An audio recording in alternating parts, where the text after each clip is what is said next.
Bollywood star hero Saif Ali Khan పై దాడి జరిగింది. ముంబైలో తన ఇంట్లోకి చొరబడిన ఒక దుండగుడు 4 సార్లు కత్తితో పొడిచాడు అని కథనాలుస్తున్నాయి. సైఫ్ ప్రస్తుతం ముంబైలోని లీలావతి ఆసుపత్రిలో చికిత్స పొందుతున్నాడు. అదృష్టవశాత్తు సైఫ్ ప్రమాదం నుంచి బయటపడ్డారు అని ఆసుపత్రి సిబ్బంది ధృవీకరించింది. పోలీసులు ఈ ఘటనపై బాంద్రా పోలీస్ స్టేషన్లో ఎఫ్ఐఆర్ నమోదు చేసి దర్యాప్తు ప్రారంభించారు. సైఫ్ అలీ ఖాన్ నిద్రిస్తున్నప్పుడు ఒక దుండగుడు అతడి ఇంట్లోకి చొరబడ్డాడు. దుండగుడు లోపలికి చొరబడ్డానికి ప్రయత్నించిన తర్వాత గొడవ జరిగిందని పోలీసులు నిర్ధారించారు.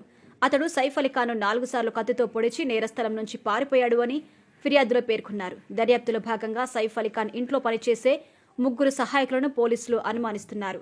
ఈ ఘర్షణలో ఒక సహాయకుడు గాయపడ్డట్టుగా సమాచారం. ప్రాథమిక దర్యాప్తు ప్రకారం ఈ దాడి వెనుక ఒక పని మనిషి ప్రమేయం ఉన్నట్టుగా కూడా పోలీసులు అనుమానిస్తున్నారు. సైఫ్ అలీ ఖాన్ బృందం అధికారిక ప్రకటన జారీ చేసింది. దీని ప్రకారం సైఫ్ ఇంట్లో దొంగతనానికి ప్రయత్నం జరిగింది. ప్రస్తుతం ఆయన ఆసుపత్రిలో శస్త్రచికిత్స చేయించుకుంటున్నారు అని పోలీసుల వ్యవహారం. పరిస్థితి గురించి మేము మీకు తెలియజేస్తాము. మీడియా అభిమానులు ఓపిక పట్టాలని మేము అభ్యర్థిస్తున్నాం అని అందులో రాసి ఉంది. సైఫ్ అలీ ఖాన్, కరీనా కపూర్ ఈ దంపతుల వారసులు స్విట్జర్లాండ్లో జరిగిన నూతన సంవత్సర వేడుకల్లో పాల్గొన్నారు. గత వారం ముంబైకి తిరిగి వచ్చారు. ఇక కెరియర్ మ్యాటర్కి వస్తే సైఫ్ అలీ ఖాన్ చివరిసారిగా దేవరా పార్ట్ 1లో నటించారు. ఈ సినిమా 2024లో బ్లాక్ బాస్టర్ ఖాతాలో నిలిచింది. ఈ సినిమా తెలుగు, తమిళ, మలయాళ, కన్నడ, హిందీ సహా అన్ని భాషల్లో రిలీజ్ అయింది.